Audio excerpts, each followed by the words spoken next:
Hey everybody. Today we're going to tear apart this Gracco True Coat 360 VSP Airless Paint Sprayer. Now, why am I tearing this apart? Well, I had it one time sit out and I didn't clean it out, my fault, and it ended up jamming up the pump. And so because of that, I went online and I said, oh, okay, well, let's check out how much a new pump costs.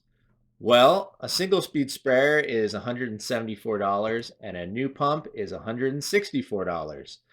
So what am I going to do? At this point, the tool is practically worthless. I either replace the part or I replace the entire unit. So let's tear into it and see what we get. All right. First, we can take off this guy right here. We can save that for later for our next pump sprayer. And then it looks like you need a T15 Torx bit. So let's undo all these screws.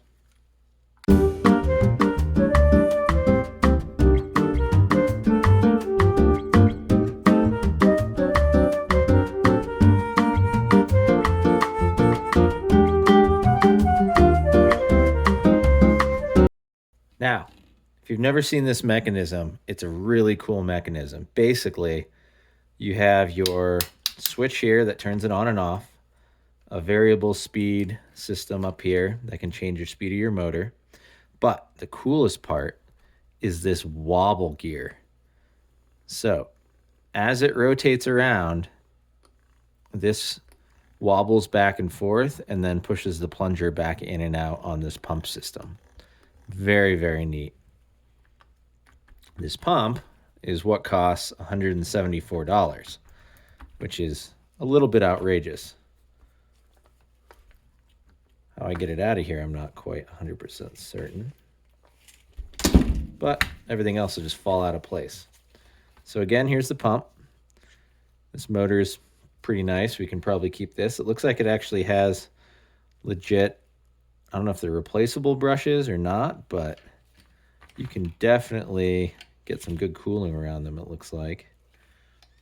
And I'm sure it's meant to have quite the duty load. It's quite strong. And we can pull this variable speed knob out of here. Save all this for another time. And then this is just super neat. This wobble gear. Just a neat idea. Very cool. And then that's basically it. If you were left with your paint sprayer nozzle, like you see right here, then basically you'd have to remove this. Let's get a screwdriver.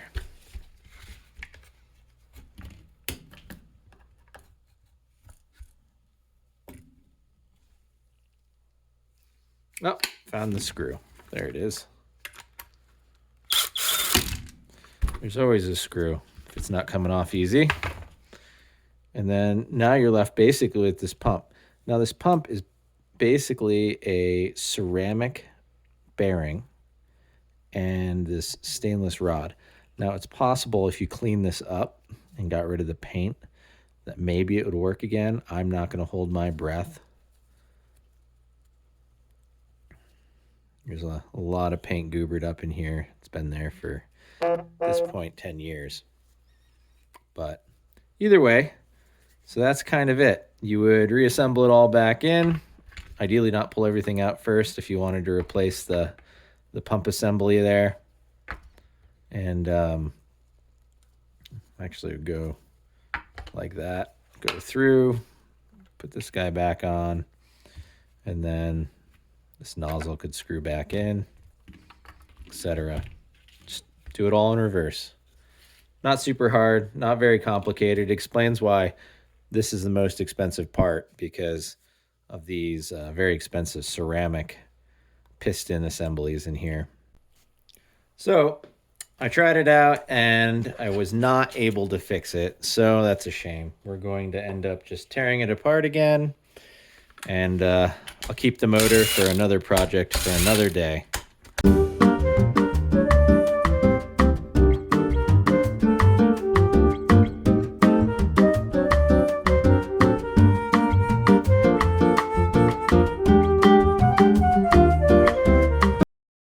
So was I able to fix the pump here? Well, not quite. I was able to find a bunch of little, I guess, pathways that were filled with paint. But even after I scraped them all out, assembled it back together, it still wasn't able to hold pressure. My guess is the little poppet valve that goes in right here. It wasn't quite seating well, so maybe a new one would have worked. I think also it would have helped if I had picked this entire part, soaked it in acetone or some other mineral spirits, paint stripper or something like that. I don't know what would eat the housing though. So that's the biggest concern is the housing is plastic and I don't know what would eat the housing. So you might be able to salvage it. You might not. Uh, really, I mean, it's worth a shot trying it. Definitely is expensive. So I don't know whether or not it's worth $165 to you, but it definitely was worth that much to me to try and fix this. So either way, now I've got a bunch of cool parts and maybe you can get yours working. Hopefully you can. At least you know how to take it apart and put it back together again. It's pretty straightforward, bunch of screws. Just make sure that it's unplugged. Alrighty. If you like this video, please like and subscribe, and I'll see you guys in a little bit. Thanks.